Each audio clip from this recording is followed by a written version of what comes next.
August the 9th. It's already autumn, and this is the last day of my summer camp.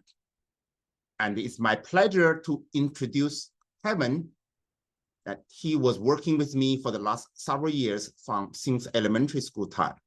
Okay, so the next year, our goal is to win the John Locke essay competition, because he only turned 13 several days ago, right? He's only 13, but we are working on the world-class classical book,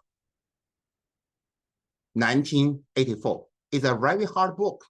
Like most of the high school in the United States, in the United Kingdom, basically all over the world. Doesn't matter you do AP, English literature, or the IB system. So I'm very glad we work on this classical book twice.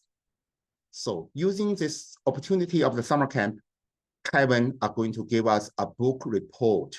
I want you to be flexible. Use your own understanding to enlighten us. Good luck. The floor is yours.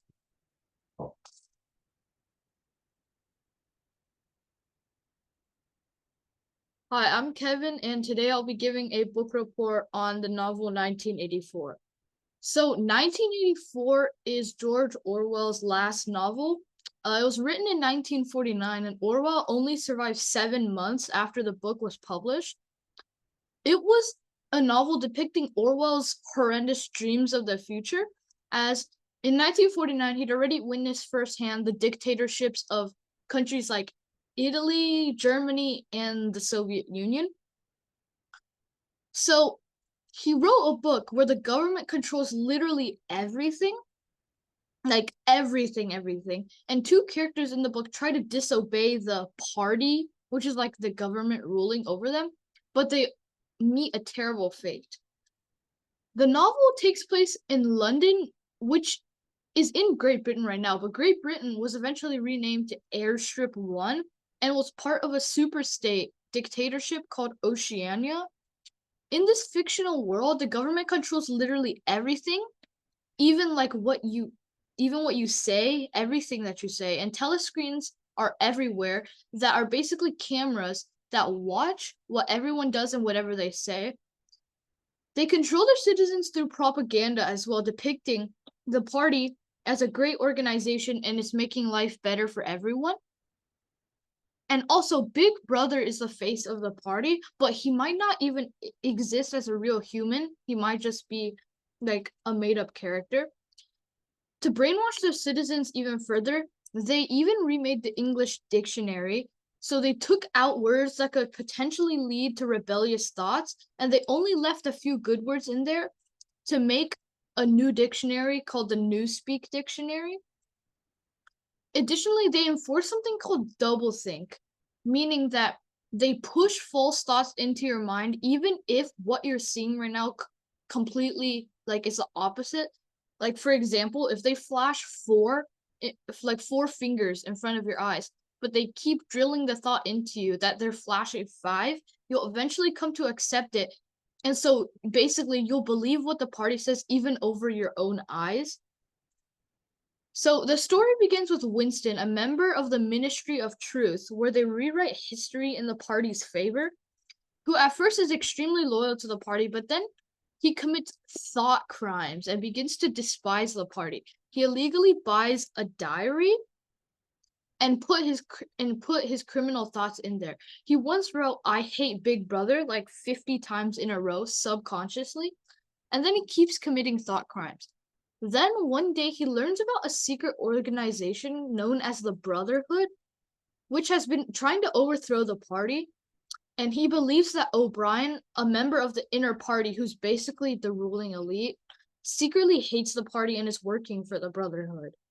As the story progresses, Winston helps a dark-haired girl up when she falls. When Winston gets home, he found out the girl had slipped him a note saying, "I love you." Winston meets the girl in a secluded area with no telescreen or microphones and finds her name is Julia. Winston and Julia then proceed to have a sexual relationship, but the problem was that they kept having to find small, secluded, broken places that took hours to sneak into.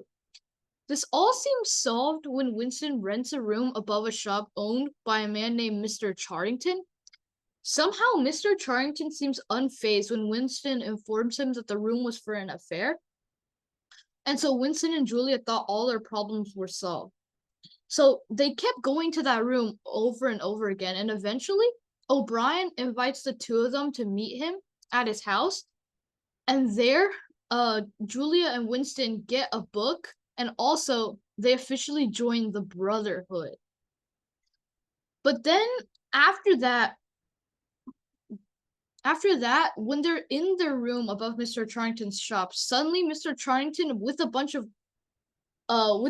guards shows up. But before that, even it reveals that there was actually a hidden telescreen in this room this entire time, and they've been watching Winston and Julia this whole time. And then Mr. Charrington was actually a member of the Thought Police, which is basically like the police force that like it punishes anybody that's like thinking criminal thoughts. So both Winston and Julia are arrested, and then it is also revealed that O'Brien is also a member of the Thought Police, and he was only secretly saying that they worked for the Brotherhood. Winston and Julia then get sent to the Ministry of Love, which is basically the place where everybody gets tortured, and they get tortured for months.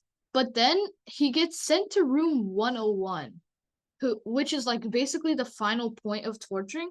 And Winston has like a super fear of rats. So basically what O'Brien does is he puts a cage of rats on his face. And so Winston finally betrays Julia and says that they should do it to Julia instead of him, which is what O'Brien wanted him to say all along. So he gets released. And then he and Julia meet up again, but they have no feelings for each other. And Winston openly admits that 2 + 2 = 5, and he eventually comes to love Big Brother.